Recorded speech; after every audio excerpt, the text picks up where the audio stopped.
Hi everyone, this is Reverend Josh at Boise First United Church of Christ. We're so glad you've chosen to listen to our sermon this morning. We hope that you find yourself encouraged as we meet you wherever you are on life's journey.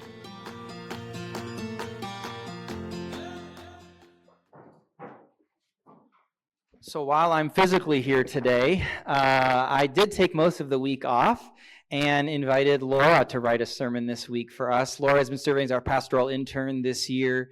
And one of the things I really love about the fact that God just sort of brought Laura into our midst is I really value diversity of voices in our preaching and in our sharing of opinions. And a lot of churches, they become formed around a pastor's personality. Or you get one perspective, one person's lived experience. And I think it's really important and valuable for us to have a diversity of voices and lived experiences from both gender, age, sexuality, faith traditions, so that you're formed not just by my background or my beliefs or my interpretations, but by a variety of people. So with that, would you welcome Laura to the pulpit this morning?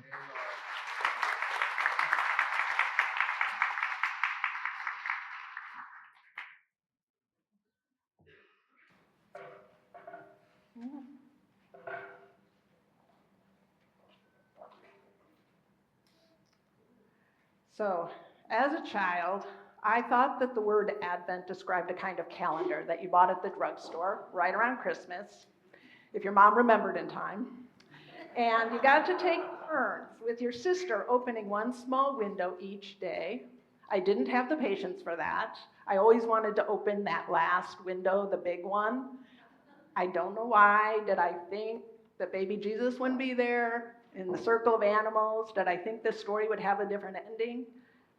My mom would tell me that anticipation was part of the fun of Christmas. But I wanted to know how things would turn out. Then I could enjoy anticipating.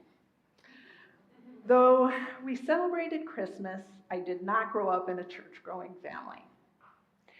Parents did send us to a Lutheran Sunday school across the street from our house when I was young, my sister and I.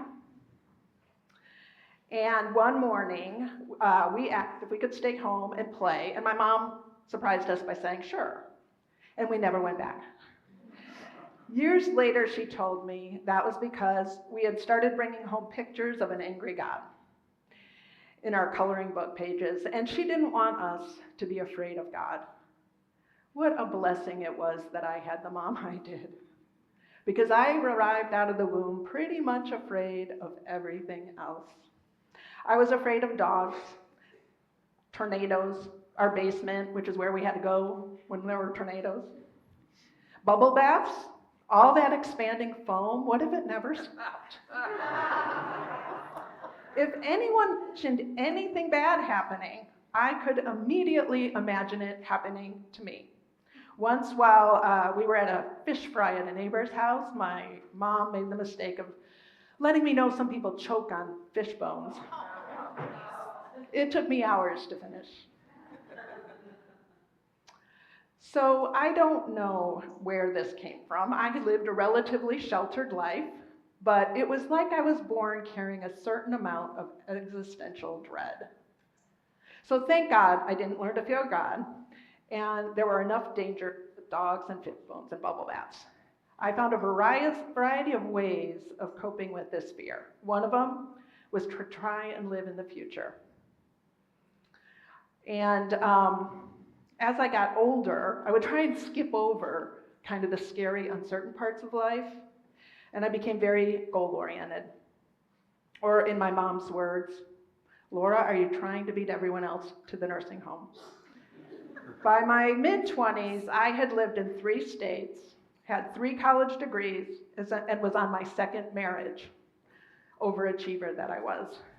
I was also very busy. I taught 5 classes of high school English, so lots of grading, and then coached track and mentored new teachers. Everyone needs a form of leisure, so I raced triathlons.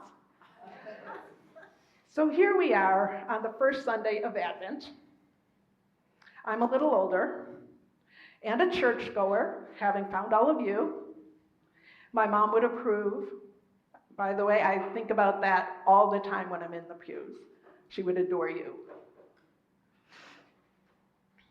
These days, during this time of waiting, it's Mary who is on my mind.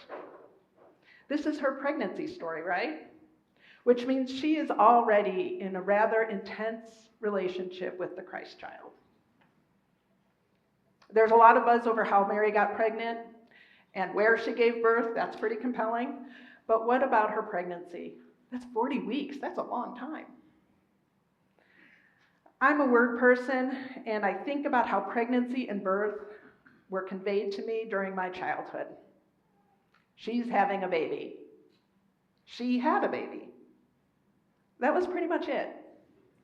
The whole story contained in one boring to-be verb.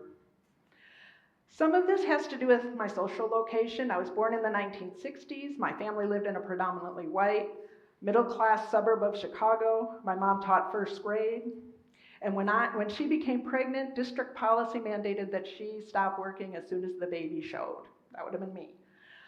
Births and deaths happened in hospitals, and they weren't talked about after. I've only been pregnant once, but I've been pretty much obsessed with the experience ever since. I was 29, married to my second husband, Greg. We were both teachers at Meridian High. And so I planned for an April baby, so my 6 weeks off would lead right into summer. It was the 90s, so I could work right up to my due date, and according to new research, run, bike, and swim as long as I kept my heart rate below 140. I plotted my temperature twice daily on graph paper and was utterly disappointed when it didn't work the first month we tried. I took my graph paper to the doctor. She squinted at the peaks and valleys, and she said, "I don't think you're ovulating. You could track it another month, or I could prescribe a mild fertility drug." And you know which option I took. I was already behind schedule. And when she warned that there was an 8% chance of twins, I said, "Oh, that would be so great. We want to. How efficient." So it worked, and on May 17, 1995, was our due date. I called your name, O Lord, from the depths of the pit. You heard my plea. Do not close your ear to my cry for help, but give me relief. You came near when I called on you. You said, "Do not fear." I don't know about all of you, but when I'm scared about something that really matters, and some well-meaning person tells me to not be afraid, it doesn't really help. Maybe it's because fear's been my default for most of my life, but what I think is, how? How can I not be afraid when I'm about to lose everything? I was at my in-laws watching the Super Bowl when I told Greg, well, maybe we should just stop by the hospital. On the way home, just to make sure this strange thing I'm feeling is just from too much salsa. My belly was big enough that I didn't look out of place in labor and delivery, but when the nurse read my due date and realized I was carrying twins, she rushed me back to triage. I reassured her, "Don't worry, I get this way, I'm sure it's nothing." But it was something. It was preterm labor, and the contractions were coming about every 7 minutes. And I was back and forth in the hospital for a couple of days, and then I was eventually admitted.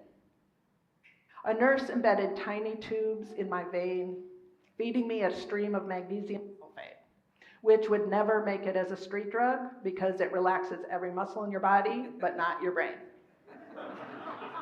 The result was like one of those frustrating dreams where your life feels like it's at stake and you're trying to run, but your legs won't move.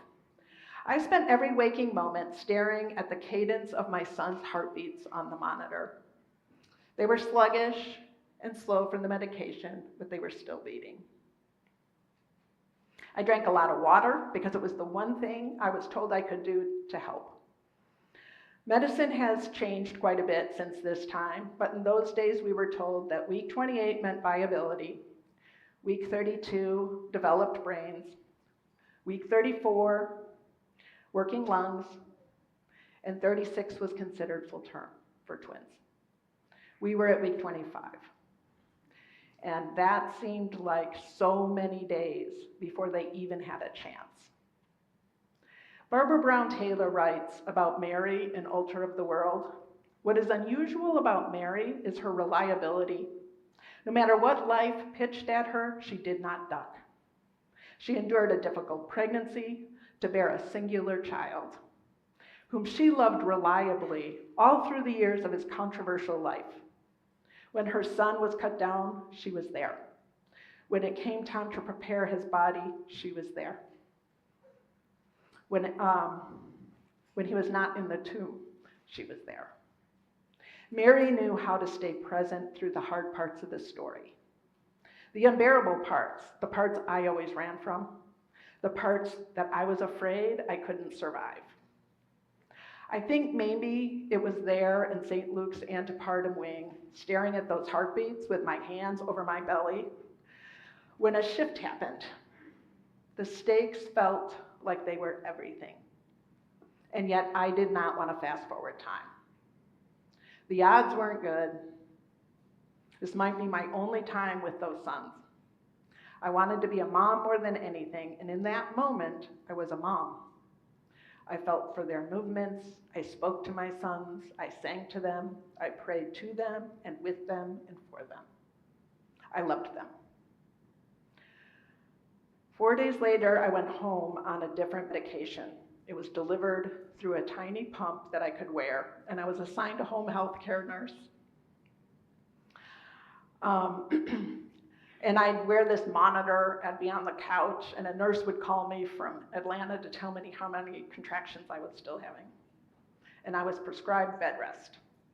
Our living room became a second womb. Greg's life was opposite mine. He did all the things to keep all of our lives going, even renting a mobile phone from Radio Shack that added like a couple pounds to his coaching bag. I was still afraid.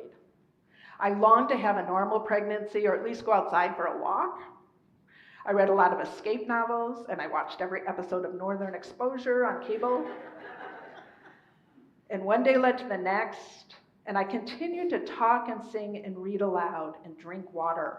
I began to notice how one baby would kick every time I placed a plate of food on my belly, and how their heads and elbows and knees would move across my taut skin.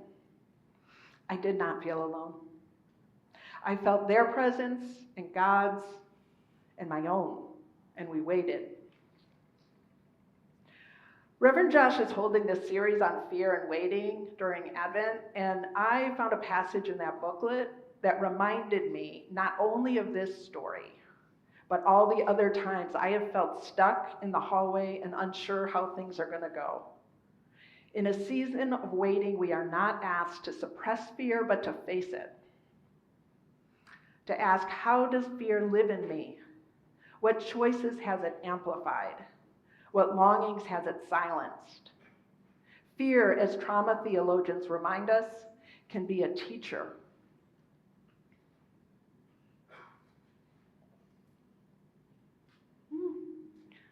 Just lost my place for a second. It tells us that something matters. That's an important line. It tells us that something matters. Something is at stake. Advent gives us room to sit with fear, not to banish it, but to listen. Advent is a season not only of waiting, but of gestation. And gestation is something we participate in, but that we do not control. I would argue that pregnancy is a story that belongs to all of us, regardless of parental status or gender. Pregnancy is the story of our own becoming. It's one of two stories all of us who are humans share, and none of us have experienced the other one yet. Somehow, without ever putting it on our 5-year goal plan, each of us was born. In this culture obsessed with productivity and busyness, I think we need reference points for growth that happens while we're waiting, for transformation that occurs when all you can do is be still and drink water and love the mysterious longings within us. There's a scene about pregnancy in the Gospel of Luke that I just love. It's Elizabeth, who is beyond Elizabeth is beyond childbearing age, but she's 6 months pregnant. And Mary is very young and unmarried and is very surprised to learn she is pregnant. In those days, Mary set out and went with haste to a Judean town in the hill country, where she entered the house of Zechariah and greeted Elizabeth. When Elizabeth heard Mary's greeting, the child leaped in her womb. And Elizabeth was filled with the Holy Spirit. She exclaimed with a loud cry, "Blessed are you among women, and blessed is the fruit of your womb." Now, there are annotations in my Bible from scholars that say all this leaping and joy has to do with John the Baptist recognizing Jesus. And maybe it's all about the two men. Or also, maybe Elizabeth is filled with the Holy Spirit. Both women are in the midst of difficult and mysterious pregnancies, and they are drawn to each other. Mary runs to Elizabeth with haste. As soon as Elizabeth hears Mary's voice, she recognizes the holiness of the moment. It's not the joy of birth, but it is recognition of longing and of becoming. From the depths of the pit, you heard my plea. Do not close your ear to my cry for help. But give me relief. You came near when I called on you. You said, do not fear. You came near is the line that's most potent to me right now, which is not about the future. Do not fear, because I am here. Coming in close during times of uncertainty can be scary. Times of gestation look a lot like decay. And sometimes they are. That thin veil is thin, and it is also holy. Thank God there are people in the world who show up even when the story turns scary. Like Linda, my nurse, my mom, who flew in for 3 weeks and played back-to-back Scrabble games with me, my student teacher who took over my classes and would visit to process her experiences. 12-step friends brought a meeting to our living room every Saturday night and then stayed afterwards for pizza and laughter. There's a Benedictine monk who's now 99 years old, Brother David Steindl-Rast, and he distinguishes hope from optimism. Optimism and pessimism pretend, he writes, but hope shows concern. Hope does not even pretend everything's going to be all right. Hope simply does its thing. That is the hope of counting days, of drinking water, and putting a listening ear to the longings. It is the hope embodied in friends who show up at the doorstep with food and movies to wait with me.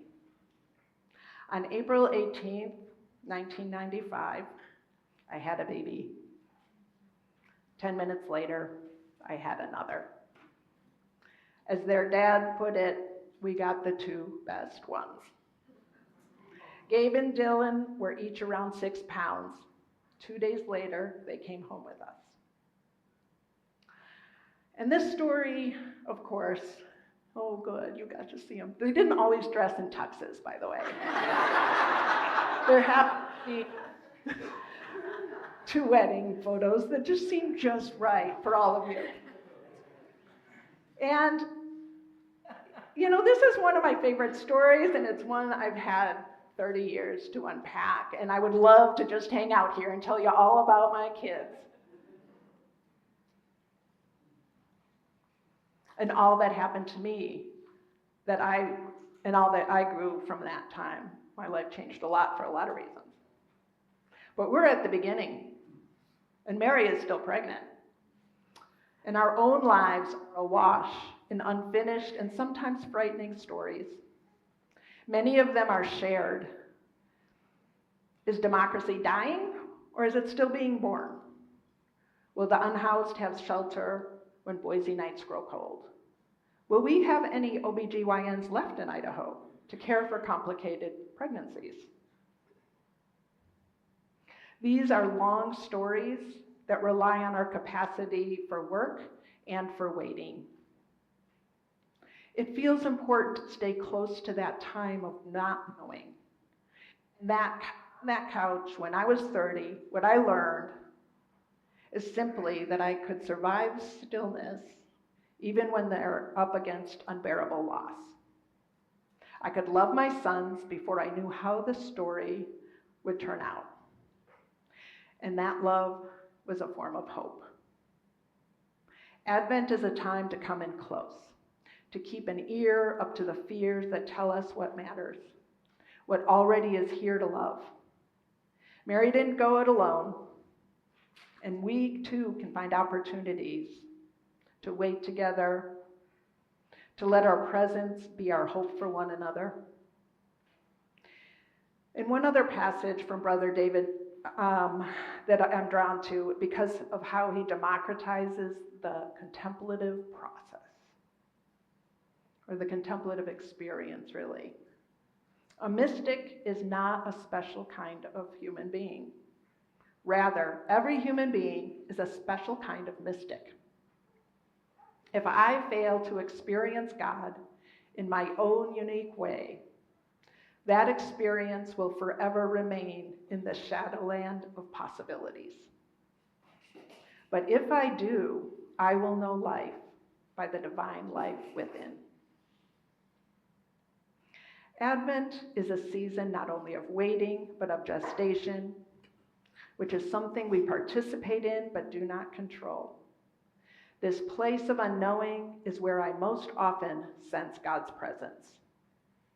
God doesn't tell me the future or speak in words at all. But if I were going to put words around that presence, they would be something like, I'm here, I'm here, I'm here. Amen? Thank you for listening today. If you've benefited in any way from our podcast, I hope that you'll consider a donation at boisefirstucc.org/donate. Also consider sharing this on social media or with your friends and family so that we can continue to spread our message about progressive Christian faith. If you're ever in Boise, we hope you'll stop by. We would love to be able to meet you in person. Until then, let's continue to live into our values of love and inclusion.